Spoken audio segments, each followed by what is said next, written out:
dan segala yang telah lama dibina musnah, tergadai keluarga dan kasih sayang hanya dengan sesuatu yang bukan milik kita, yang mencemar ketulusan mereka. Mereka yang berbakti untuk negara, mewah, tamak, menggoncang pertimbangan jiwa, rasuah, suapan demi suapan, menenggelamkan bumi ini. Kekayaan tidak menjamin tenang, kerana anak bangsa harus terus berlari pada tanah merdeka ini. Setiap dari kita adalah rantai-rantai yang berperanan menghapuskan rasuah.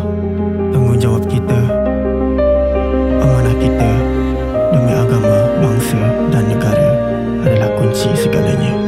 Rasuah bukan jalannya. Assalamualaikum warahmatullahi wabarakatuh. Nama saya Muhammad Azim Murshid bin Muhammad Bakri.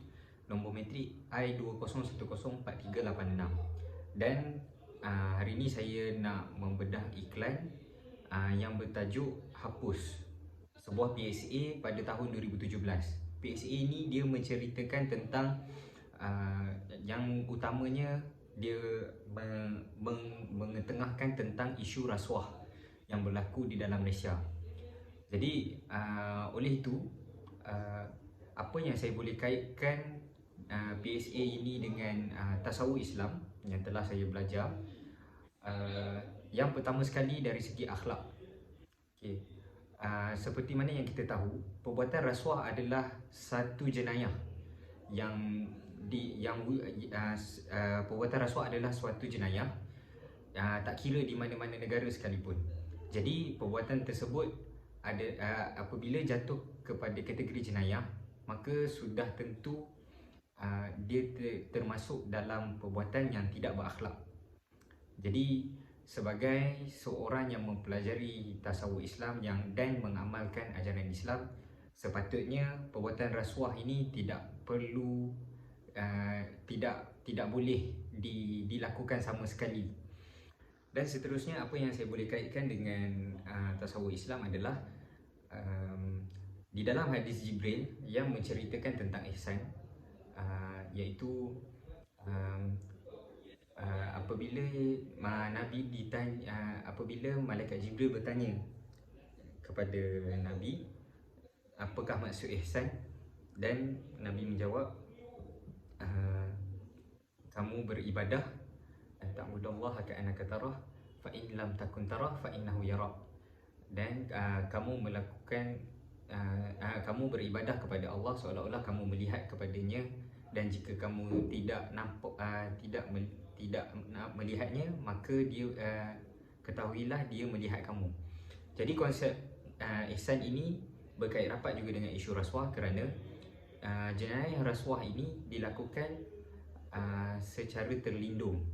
Maka sepatutnya apabila kita melakukan sesuatu perkara, kita perlu memikirkan bahawa perbuatan ini sama ada baik ataupun jahat, Allah melihat.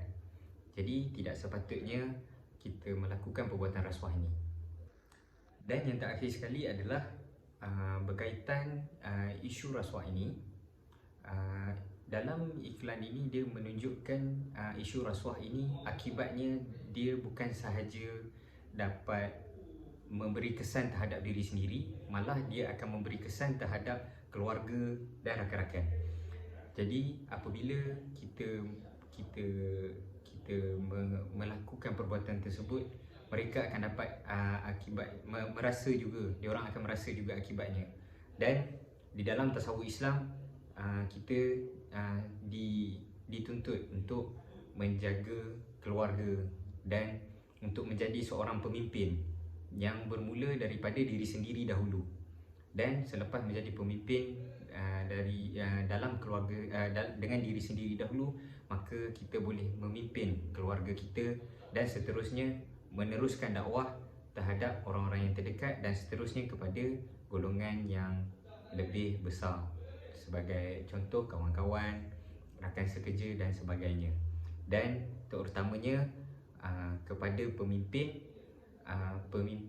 yang mempunyai nilai Islam, yang yang mempunyai nilai tasawuf Islam dalam dirinya akan berusaha sehabis baik untuk untuk menghapuskan jenayah rasuah ini walau bagaimana sekalipun.